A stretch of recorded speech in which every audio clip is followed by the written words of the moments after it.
जी star news से आइए डालते हैं आज की मुख्य खबरों पर एक नजर।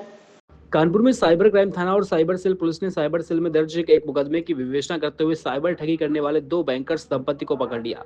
गिरफ्तार दंपति प्राइवेट बैंक कर्मी और लोगों को बंद बीमा पॉलिसी के रेन्युअल के लालच देकर ठगी करते थे। पुलिस ने इनके पास से बरामद 1,06,000 रुपए नकद बरामद किए और 11,34,000 रुपए के बैंक खाते भी सीज कर दिए। दोनों के पास से 12 फर्जी मोहरे व बीमा लोकपाल परिषद के फर्जी दस्तावेज बरामद हुए हैं। प्रेस वार्ता करते हुए पुलिस आयुक्त अपराध आशीष श्रीवास्तव ने बताया कि बंथर में जूते का व्यापार करने वाले व्यापारी को अभियुक्तों ने निशाना बनाते हुए 41 लाख रुपए की ठगी की थी, जिसका मुकदमा साइबर थाने में दर्ज करवाया था। इस मुकदमे की विवेचना के दौरान दोनों अभियुक्त दंपति गिरफ्त में आए। हालांकि अपराध करने में दोनों शातिर अभियुक्त अपनी क्रेटा गाड़ी का इस्तेमाल करते थे और जिसके कारण लगातार उनकी लोकेशन बदलने के कारण उन्हें पकड़ने में पुलिस को खासी मशक्कत का सामना करना पड़ा। अभियुक्तों से पूछताछ में पता चला कि प्राइवेट डायरेक्टरी साइट के माध्यम से वह दोनों ऐसे लोगों का डेटा खरीदते थे जिनका बीमा किसी कारण बंद हो गया था, रेन्युअल के लंबित था। अभियुक्तों से पूछताछ में जानकारी मिली कि दोनों दंपति ने राजस्थान के दो व्यापारी समेत कानपुर के जूता व्यापारी को अपना शिकार बनाया। अभियुक्तों ने के पास से 5,35,000 की ज्वेलरी, 1,06,000 रुपए नगद, 2 आईफोन, 4 एंड्रॉयड फोन, 2 कीपैड वाले फोन, 12 फर्जी मोहरे, 2 फर्जी आईडी कार्ड और 1 ATM card, 1 swipe machine, 1 Creta गाड़ी यूपी 16 डीवी 7635 बरामद किया गया। साथ ही 11,34,000 रुपए के बैंक खातों को सीज किया।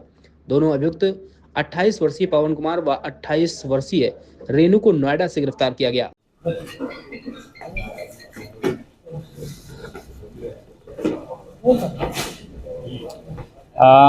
जनपद कानपुर की साइबर क्राइम टीम ने एसीपी साइबर क्राइम के नेतृत्व में बहुत सराहनीय कार्य किया है। 15 दिन पूर्व एक वादी ने आकर के साइबर थाने पर 41 लाख रुपए के साइबर फ्रॉड के बारे में बताया था, जिसमें उनके द्वारा बताया गया कि पूर्व में उनकी बीमा पॉलिसी लैप्स कर गई थी क्योंकि वो पेमेंट जो इंस्टॉलमेंट्स का पेमेंट टाइमली नहीं कर पाए थे। उसके बाद उनके पास अभियुक्त का फ़ोन आया और उसने बताया कि वो इंश्योरेंस ओम्बुड्समैन के यहाँ से फ़ोन कर रहा है और ऐसा उसको इनकी पॉलिसी के बारे में जानकारी हुई है और इंश्योरेंस जो कंपनी है उसने अपनी इंटरनल ऑडिट के थ्रू इनका केस को निकाला और इसमें अगर ये इतना पैसा दे देंगे तो वापस से अपना जो इनका पेमेंट ड्यू है वो ले सकते हैं। इस प्रकार से इनको अपने झांसे में लिया और धीरे धीरे करके इनसे 41 लाख रुपए अपने अकाउंटों में डलवा लिए। जब इनको समझ में आया कि ये एक तरह का साइबर फ्रॉड है, तब ये जनपद कानपुर के साइबर थाने पर आए और तत्काल इनका अभियोग पंजीकृत किया गया। जिन अकाउंटों में पैसा गया था और जिन नंबरों से इनको कॉल आ रही थी उन नंबरों को वर्क किया गया। जिसके आधार पर कल साइबर क्राइम थाने की टीम ने नोएडा से इन दोनों अभियुक्तों को, जो पति पत्नी हैं, गिरफ्तार किया है। इनसे पूछताछ में जानकारी हुई है जो अभियुक्त पवन है ये पूर्व में एक इंश्योरेंस कंपनी में काम कर चुका था, इसलिए इंश्योरेंस कंपनियां कैसे काम करती हैं, ओम्बुड्समैन का क्या काम होता है, इंटरनल ऑडिट कमेटी क्या करती है, इस बारे में उसको जानकारी थी। इस आधार पर उसने फेक आईडीज़, फेक मोहर वगैरह बनाए और फिर उसने जस्ट डायल के माध्यम से अपने कुछ ऐसे कॉन्टैक्ट्स निकाले जिनकी इंश्योरेंस जो पॉलिसी थी वो लैप्स हो रही थी और फिर उनको फ़ोन करना शुरू किया। जो अभियुक्त पवन है उसकी पत्नी, जो दूसरी अभियुक्त रेणु है, वो जो म्यूल अकाउंट्स है वो प्रोवाइड करती थी। वहाँ से पैसे एक खाते से दूसरे खाते में निकालना, कहीं बाहर लेके आना और जो नंबरों से कॉल होते हैं उन नंबरों को डेटा रखना, ये सारा काम वो करती थी। और मुख्य रूप से कॉल करना और अभियुक्तों वादियों को फंसाना, विक्टिम्स को अपनी बातों में उलझाना और उनसे पैसा निकलवाना, ये काम अभियुक्त पवन करता था।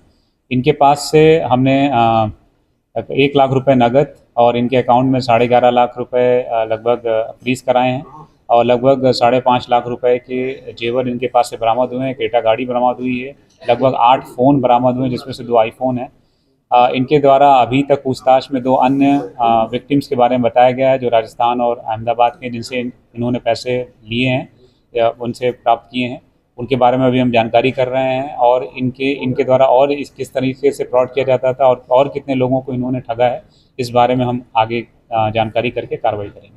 दंपति बैंक में काम करता था, उसकी खासी सैलरी थी, इसके बाद इन लोगों ने ये काम शुरू किया, तो कोई इंस्टेंट जरूरत थी इनकी, कोई ऐसा सपना था, किस वजह से काम? नहीं, बैंक ये प्राइवेट सेक्टर में काम करते थे, सैलरी ऐसी नहीं थी कि बहुत अच्छी हो और चूँकि पूर्व से भी, जैसा उसने अपनी पूछताछ में बताया है, कि अभियुक्त पूर्व में भी एक कॉल सेंटर में जहाँ पे इंश्योरेंस का फ्रॉड होता था उसमें काम कर चुका था, तो उसको इस काम का आइडिया था। और चूँकि इस काम में अपराध के काम में बहुत ज़्यादा पैसा मिलता है, तो इसलिए उस लालच में था। अभी तक इनके द्वारा कितने फ्रॉड किए जाने का मामला सामने आया, तो इस बारे में क्या बताया? अभी तक इन्होंने एक हमारा विक्टिम को ठगना और 2 अन्य विक्टिम्स के बारे में बताया, 3 लोगों के बारे में।